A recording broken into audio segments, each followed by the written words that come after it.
Hello, magandang araw po sa inyong lahat. Minsan ba'y napapatanong tayo or kayo sa inyong mga sarili kung ang Diyos ba ay kasama natin? May Diyos ba talaga? Bakit ganito ang dami kong problema? Bakit ganito ang daming pagsubok na dumarating sa buhay ko? Minsan at kadalasan, ang Diyos sa buhay natin kakaiba kung kumilos. Paraan niya ito para mabuo tayo, para mapatatag tayo, at para mapalakas tayo. Sometimes we pray for strength, but God give us difficulties for us to be strong. Sometimes we ask for wisdom, but God give us problems to solve. We ask for courage, and God give us dangers to overcome. And sometimes we ask God a love and give us troubled people to help. Diba? Ganun kasi siya magtrabaho. Then we realize something in our life that our prayers is answered. Kasi ganun siya magtrabaho. Kakaiba ang kanyang mga ginagawa sa buhay natin. Isaiah chapter 64 verse 8. But now, O Lord, you are our Father.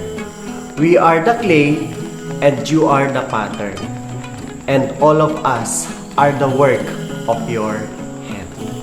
All of us are the work of your hand. Magpabuo ka sa Panginoon. Hayaan mong siya ang manguna sa buhay natin. Our true God work in a mysterious way. Hindi natin alam kung paano siya magtrabaho sa buhay natin. Hindi natin alam kung ano nga ba ang mga kaparaanan niya para mabuo tayo. Kung minsan nga, yung word na durug ka, tapos, ang ginagawa niya sa'yo, mas pinipino ka pa niya, dinudurog ka pa niya lalo. Para, dyan siya magsisimula para buuin tayo muli. Parang yun yung ginagawa ng mga gumagawa ng banga, di ba?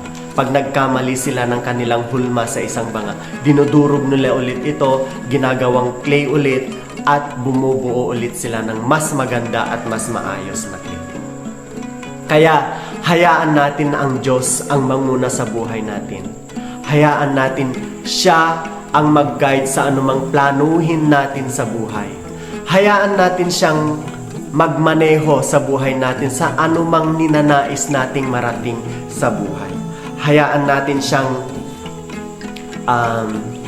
bigyan tayo kung minsan ng mga suliranin kasi ang mga suliranin na ito ang siyang nagpapatatag at nagpapalakas sa atin. Sabi nga sa Bible, be glad kung nakakaranas ka ng mga pagsubok kasi that is the God's way para ikaw ay mapalakas at mapatatag. If God is with us, who can be against us?